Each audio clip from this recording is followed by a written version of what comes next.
Bom dia, gente. Meu nome é Luciângela. Estamos aqui para mais um Dedinho de Prosa com a Psicologia. E é com muita alegria que eu recebo Lesley, Kátia, Cimaura. Estou aqui junto com o Jason, nosso coordenador técnico, Luciano, nossa assessora de mídia. Bom dia, Lesley. Bom dia, Kátia. Bom dia, Cimaura. Bom dia. Bom Sejam dia, muito Luciana. bem-vindos. É um prazer tê-los aqui, viu? E aí, hoje, gente, o nosso tema é quando é que a gente cuida de quem cuida? Eu acho que esse tema nunca foi tão relevante, né? A gente considerando tudo que a gente está vivenciando hoje. E quando a gente pensa em cuidar, gente, cuidar e ser cuidado é a primeira experiência que todo ser humano tem, né? E é a partir então dos primeiros cuidados que nós vamos desenvolver os vínculos e nós vamos nos tornar enquanto sujeito. Então, o cuidar, eu acho que para nós ele tem que ser vivenciado como um ato, né? Uma escolha. E o interessante é que a gente falou tanto de cuidado, mas me explica um pouquinho, Simauro, o que, que seria esse cuidado para a nossa sociedade? Bom dia pessoal, bom dia professora. Bom, é um assunto bem bacana. Eu acho que realmente veio a calhar no instante, no momento em que estamos vivendo, né, mundialmente falando. E o cuidar, ele precisa de um entendimento maior do que é o cuidar, ser claramente definido, né, o que é o conceito do cuidar. E o processo de cuidar é uma forma como se dá o cuidado, né? Cuidar é muito mais que um ato, é uma atitude, e, portanto, ele abrange mais que um momento de atenção e zelo. Ele representa uma atitude de ocupação e preocupação, e responsabilização e de envolvimento afetivo com o outro. Esse é o significado do cuidar.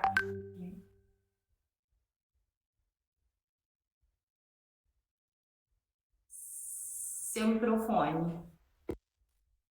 A gente pensa no cuidar, parece que é a primeira imagem que vem à nossa cabeça é a mãe com o filho, né, gente? Mas assim, quando é que esse cuidado ele se inverte? Quais são as situações que a gente vivencia que esse cuidado ele é invertido, Leslie? Assim, de uma forma para o pessoal entender, porque a gente sempre pensa, cuidar, pensou? Vem na nossa cabeça mãe e filho. Quando é que a gente pensa nisso diferente? Bom dia, Luciano. Bom dia, caros colegas. Então, esse cuidado, de uma certa forma, ele é um é uma via de mão dupla, né? Ele, de uma certa forma, ele vem para a gente estar cuidando do outro, de uma certa forma, e a gente está se permitindo a ser cuidado também, né? Dando essa oportunidade para que a gente consiga cuidar do outro, e até mesmo o outro cuidando da gente também, tendo esse cuidado, tendo uma ajuda também em relação a outros profissionais, familiares, amigos também. É um cuidado sempre vigilante, né? Constantemente. E é muito difícil, assim, pensando nisso, gente, será que a gente pode pensar num cuidado saudável e num cuidado não saudável? É possível pensar nessa relação, assim?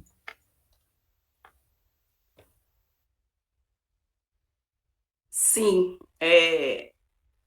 nesse toda relação ela vai trazer ou levar algo de nós.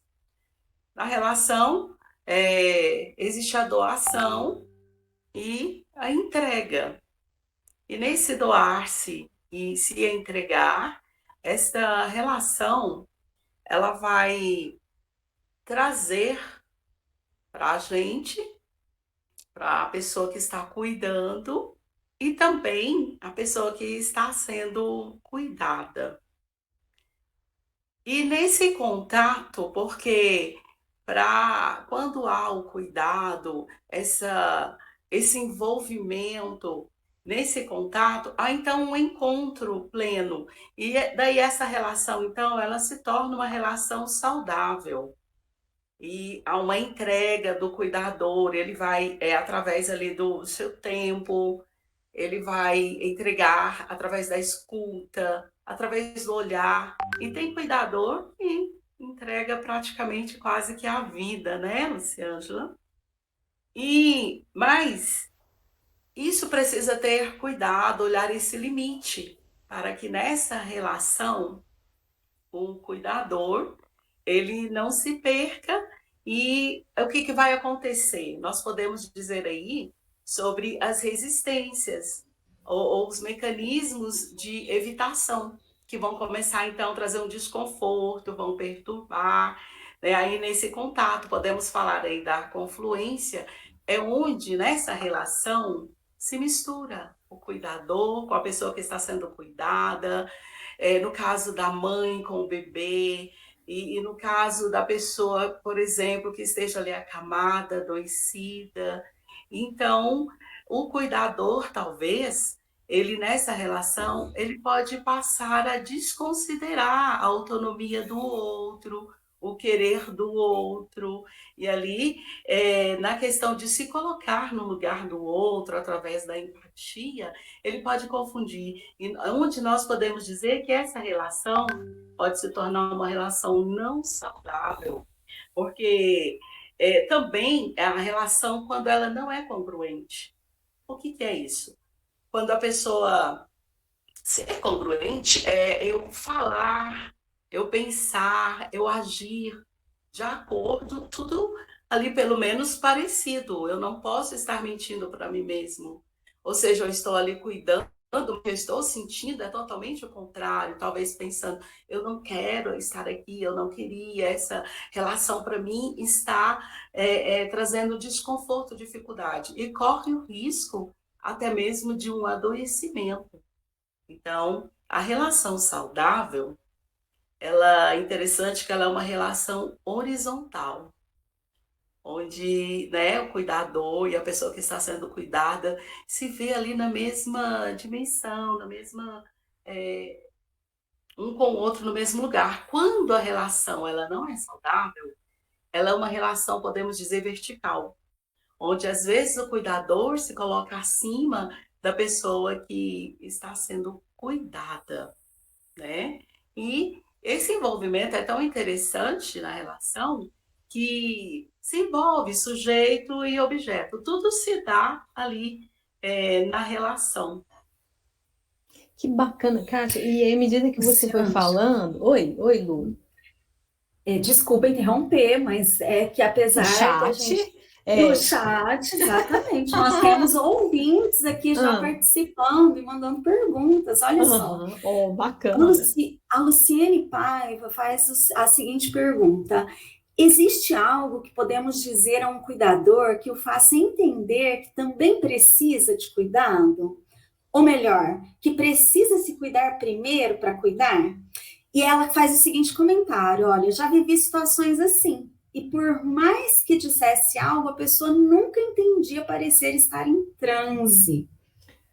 Interessante. Vai exatamente nisso que a Kátia trouxe para nós, né, grupo? Assim, no sentido que quando a gente pensa nessa relação horizontal, adorei o exemplo aí realmente da Kátia, assim, porque quando ela é vertical, fica parecendo que sempre tem uma sobreposição de um sobre o outro, né? Sobre os desejos, um desejo é mais importante que o outro, uma demanda é mais importante que a outra. Não é isso, Kátia? E quando eu percebo aqui, né? Então, e aí, o interessante que eu acho que vai responder um pouco a questão da pergunta da Luciene, que a Kátia colocou essa frase que ficou fantástica, Kátia. Entrega a vida. O cuidador às vezes entrega a vida. Nossa, isso soou aqui em mim assim, sabe? Bateu lá no fundo e voltou. Entrega a vida. Então, eu acho que, Kátia, respondendo a Luciene, talvez seria pelo viés no sentido de observar se está entregando a vida ou se está entregando só os cuidados, não é isso, gente? Isso, porque também nem todo contato é saudável, Então, quando às vezes o cuidador está pensando, não, eu estou bem e tal, porque então, mas precisa se observar, preciso aí, né, através da awareness, ou seja, da tomada de consciência, ter esse cuidado consigo mesmo. Esse olhar precisa estar se voltando para a pessoa, né? Então, às vezes, e nem todo contato é saudável, e nem toda fuga é doentia. Então, aquele momento do cuidador pensar, porque se disser para ele, talvez você precisa se cuidar, talvez ele não vai conseguir aceitar ou entender. Se ele não tiver uma consciência, então vai ser difícil. Mas a partir do momento que não, eu preciso me dar o direito de ter uma fugazinha, de dar um tempinho, né? Sem culpa, né, Kátia? Sem Principalmente, né? culpa. Sem culpa, né, gente? Lidar com que a gente é um sujeito separado, eu acredito, né? E sabe o que, que eu acho interessante? Assim, por isso que eu falei que esse tema ele era de tamanha relevância, porque se a gente pensar na pandemia, a gente agora, inclusive, a gente tem a mudança desses cuidados e a gente tem, inclusive, um adoecimento muito grande das pessoas que cuidam, quando a gente pensa nos nossos profissionais de saúde. Então, a gente está vendo esses profissionais sendo acometidos cada vez mais, né, por doenças emocionais, transtornos. Como é que funciona isso? Assim, isso realmente se dá nesse cenário? O que a gente está conseguindo observar com isso, gente? É interessante, porque não tem como falar do cuidar, ser cuidado, ser assistido, sem falar do cenário atual realmente que nós estamos vivendo, né, pessoal? E quando se fala em cuidado também, cuidador, não tem como a gente desvincular, né, os profissionais de saúde. E o que me arremete, o que traz bem forte à mente, quando a gente fala nesse sentido, a gente lembra, né, dos profissionais é, da enfermagem, da medicina, na verdade, um núcleo. Né? E eu falo que os profissionais da enfermagem, eles sofrem, já vem sofrendo ao longo dos tempos, né, com demandas, né? Inclusive, é a prática que mais incorporou esse cuidar, né, que são os profissionais da enfermagem. E os profissionais de enfermagem, a gente pode observar que já vinham com demanda muito grande, desde sempre. Porém, nesse cenário que nós estamos vivendo, essa demanda, ela multiplicou-se várias vezes. E trouxe com isso, realmente, para que venha se ter uma atenção maior a esse cuidador, né, para que ele não fique adoecido. A gente pode observar, eu como exemplo posso observar, de como essa demanda traz consequências, de quando nós não conseguimos enxergar essa necessidade de realmente do cuidador ser cuidado, ser assistido, ser acolhido, para que ele tenha tanto uma saúde corporal, porque exige muito realmente do profissional, vamos dizer assim, corporalmente, fisicamente, e tanto da saúde emocional, da saúde mental, porque é um cenário que luta-se com perda de amigos, perda de paciente, e isso traz com que eles venham lidar com incerteza, principalmente no cenário de hoje, né? E a demanda de trabalho traz realmente muitas perturbações, né? Por exemplo, sono, o sono do profissional da saúde, ele é muito comprometido, porque realmente é uma carga horária muito grande.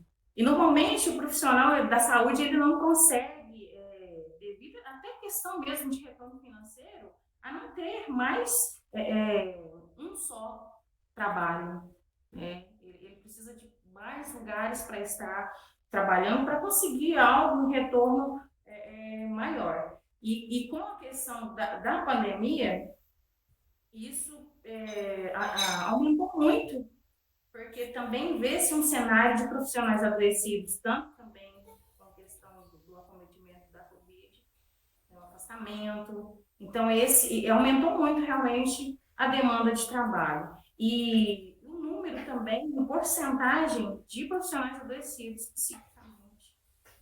necessita ser assistido, necessita sim ser acompanhado.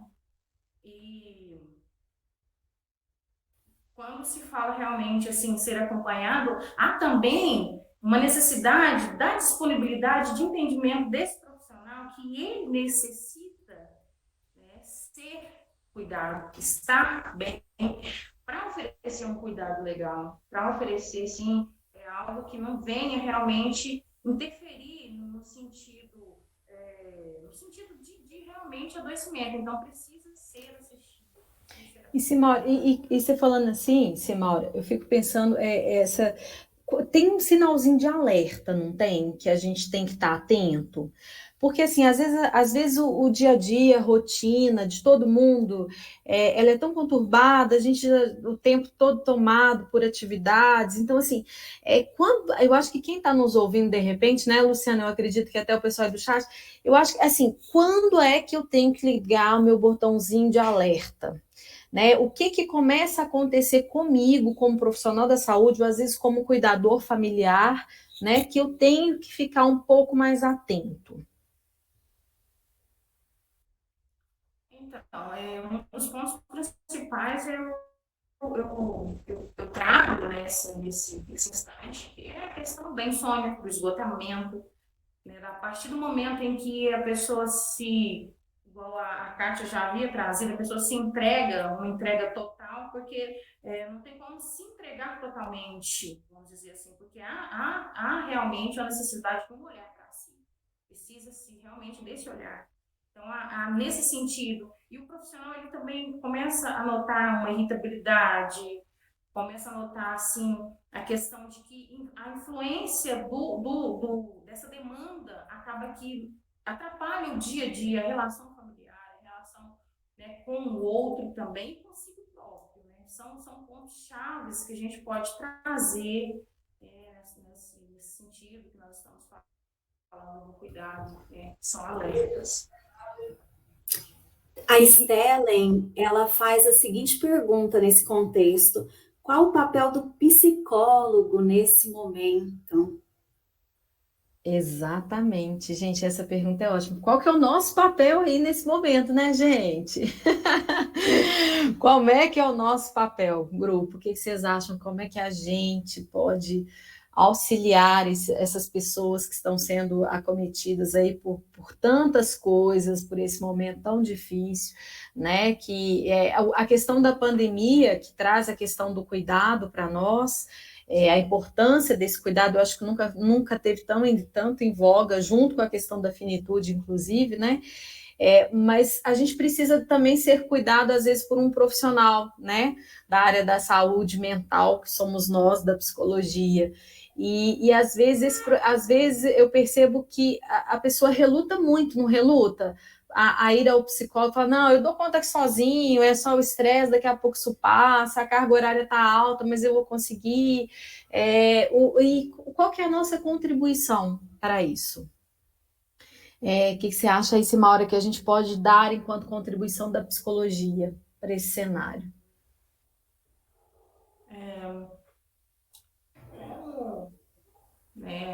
Nós já vínhamos entender essa questão desse cenário que nós estamos vivendo. A psicologia tem um papel muito importante, né, em meio à sociedade. Eu falo que é uma das profissões que eu penso que uma das que mais influencia e que ajuda, né, as pessoas nesse cenário. Por quê? Porque a psicologia ela está diretamente ligada a estar orientando, a gente pode estar palestrando, também trazendo algumas outras formas de ideias para estar trabalhando com esses profissionais, tantas empresas, levando algum projeto às empresas, para estar assistindo mais de perto esse profissional, ouvindo mais esse profissional, entendendo, buscando ouvir as demandas dele, para que esse profissional não se deixe chegar ao ponto de estar adoecido e não poder mais prestar, né, o cuidado que é esperado dele no âmbito de trabalho, né?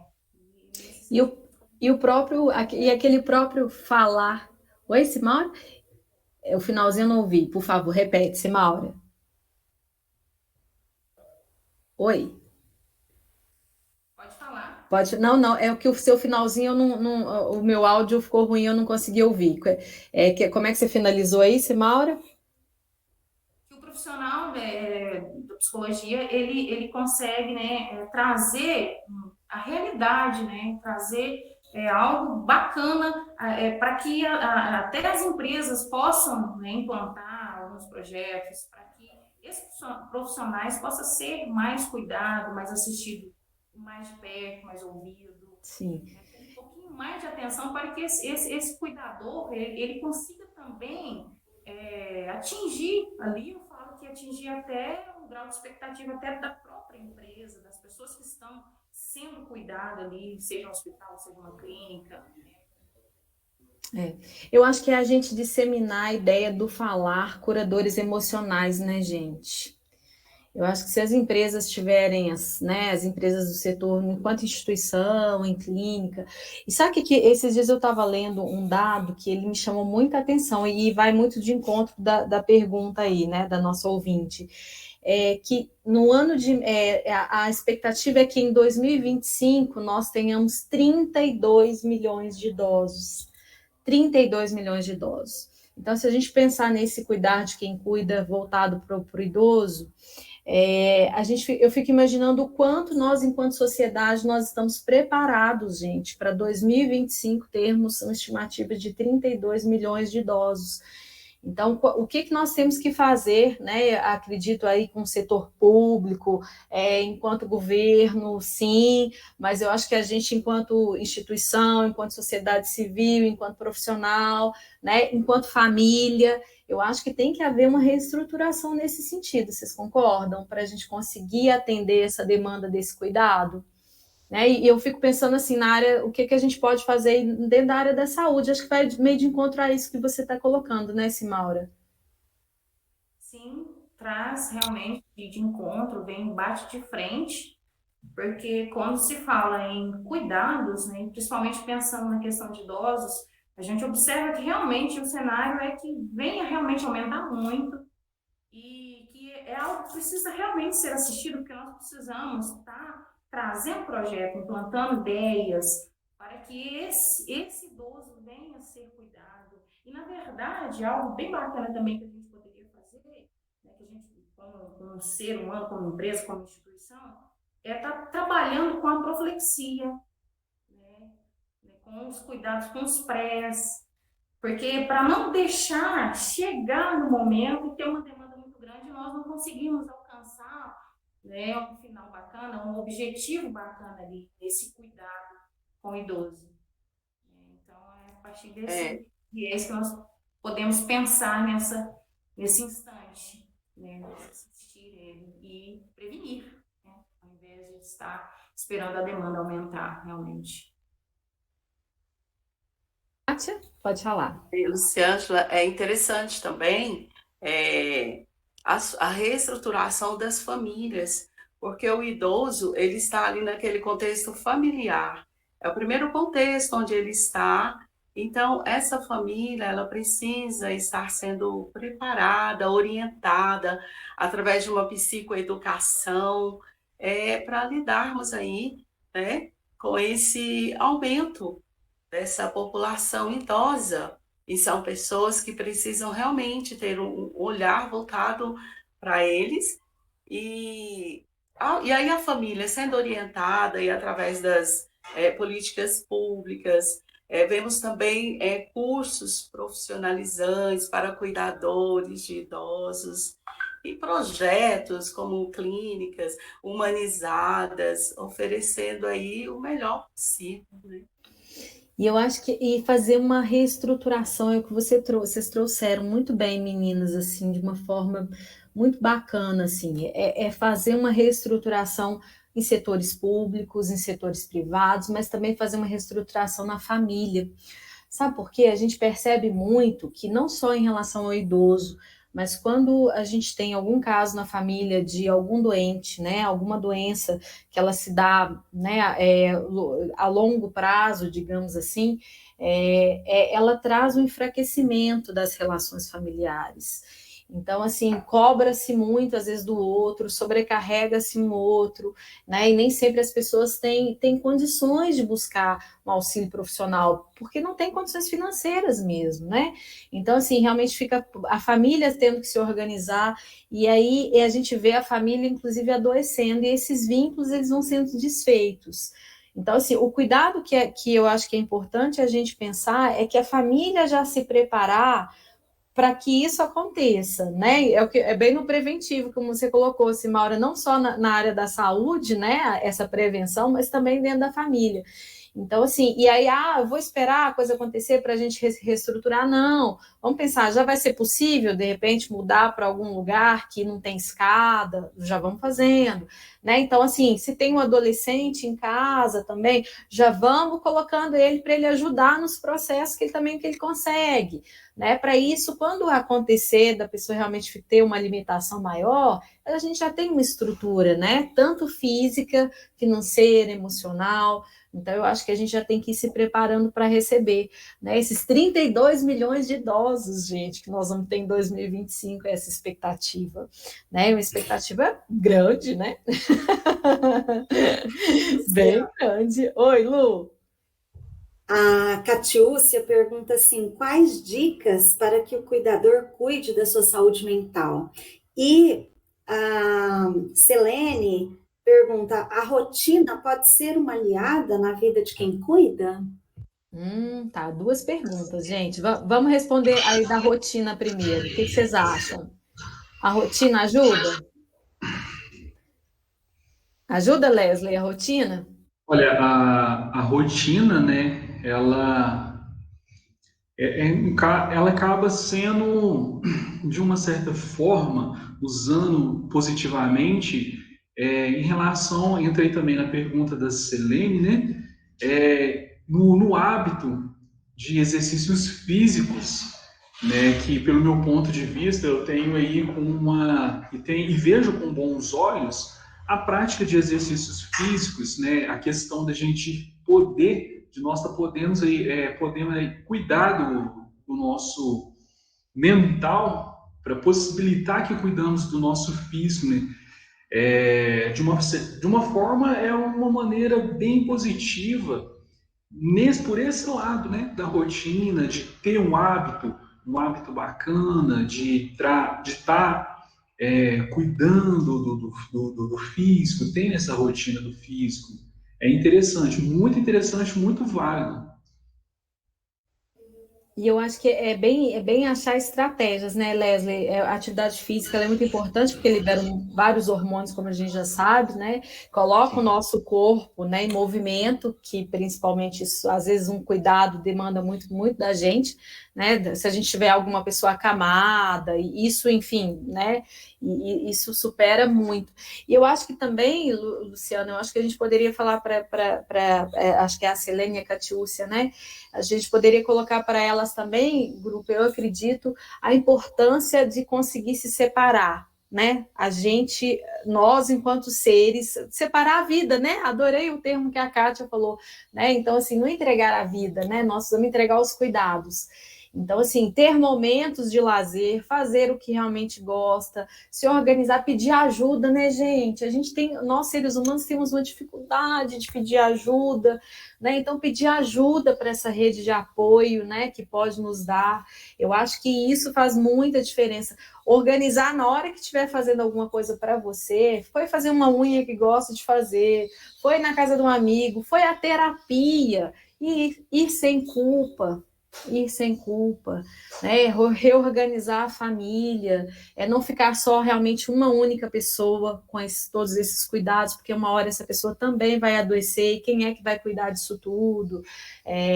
Então, e ser franco, eu acho que dentro da família, né, gente? Não é? A franqueza, né? Falar, olha, eu dou conta até aqui, eu consigo assumir isso até aqui, a partir daqui você assume, não é? Eu acho que é muito válido, né? Mais alguma contribuição, grupo? Ai, que papo gostoso, Lu!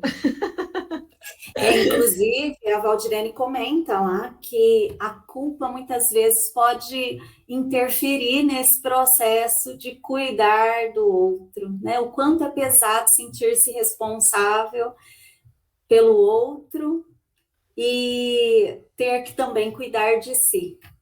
É verdade. Ai, Tri, gostaria de colocar mais alguma coisa para a gente? A gente já está chegando no finalzinho, infelizmente. Passa rápido, né, gente? A gente podia ficar, acho que horas falando sobre o tema, né? Mas infelizmente a gente tem que encerrar por aqui. Mas eu gostaria se o grupo, se o Tri né, quiser falar mais alguma coisa, a gente ainda tem mais uns minutinhos. Luciângela, interessante também aqui colocar, né, sobre essa prática de cuidar, ela pode trazer ao cuidador aí a possibilidade de mudança, de automudança. Quando a Selene disse, às vezes, dessa responsabilidade do peso, quanto é difícil. Então, a gente vê que precisa mudança. Na verdade, já muda quando ele assume essa responsabilidade. Muda, às vezes, o ambiente, o contexto, muda tudo, né, o seu horário. E aí, mas da Gestalt é interessante que traz, né, sobre que o ser humano, ele é um ser inacabado. Então, há a possibilidade de mudança através da relação e, enquanto a vida, a possibilidade de mudar. Só diz que foi ou era depois, na hora da morte, né? E essa mudança, ela não acontece pela coerção, não. Ela acontece através de quando eu olho para o meu desejo e aí então eu vou, né, estar ali. E também é interessante que a questão, às vezes tem pessoa que entra para cuidar com uma ideia, não, eu sou assim, eu vou cuidar desse jeito, mas ao longo do tempo ela vai precisando se flexibilizar, né? A Gestalt traz isso sobre a flexibilização, que é através de tomar consciência. E quando eu tenho um olhar para mim, então eu vou, né, me mudando e me flexibilizando. Ai, ai, isso aí, Kátia, né? E vamos cuidando, né, gente? E sendo cuidados, vamos permitir cuidar e também vamos nos permitir ser cuidados. Eu acho que nas pequenas coisas, né? Eu acho que isso é importante, não é? Pessoal, então, deixa eu falar aqui, na verdade, a gente vai ter um intervalinho aqui, né, nos nossos vídeos, porque nós vamos ter uma jornada da psicologia acontecendo aqui no Niaraxá, né? A gente já aproveita para convidar todo mundo que está aí do outro lado para estar com a gente aí na primeira semana de maio, mas no dia 12 de maio, na quarta-feira, a gente retoma aqui o nosso dedinho de prosa com o tema Será Só Tristeza? Eu acho que é outro tema muito relevante para esse momento que a gente está vivendo, né? Pessoal, agradeço de coração, muito, muito, muito obrigada por estarem aqui com a gente, por darem essas contribuições. Foi muito, muito, muito significativo o nosso momento de hoje, viu? Agradeço muito. Oi, Kátia. Só para fechar, queremos deixar aqui um texto de Leonardo Boff, de 1999, que diz: tudo que existe e vive precisa ser cuidado para continuar existindo. Uma planta, uma criança, um idoso, o planeta Terra, tudo que vive precisa ser alimentado. Assim, o cuidado, a essência da vida humana precisa ser continuamente alimentado. O cuidado vive do amor, da ternura, da carícia e da convivência. Lindo, lindo. Obrigada, gente, obrigada. Foi uma alegria estar aqui com vocês. Agradecendo, as pessoas muito felizes pelo tema trazido, de tanta relevância e pela abordagem que o trio, juntamente com a professora, fizeram em torno dele. Obrigada a todo mundo que esteve aí com a gente, né, gente? E, 12 de maio, estaremos juntos aqui novamente. Um abraço. Obrigada, Luciana. Obrigada, colegas e toda a equipe. Obrigada, Jason. Obrigada, Jason, pelo suporte. Luciana aí, obrigada também pelo suporte. Beijo para vocês. Até mais. Tchau, Boa semana. Até mais.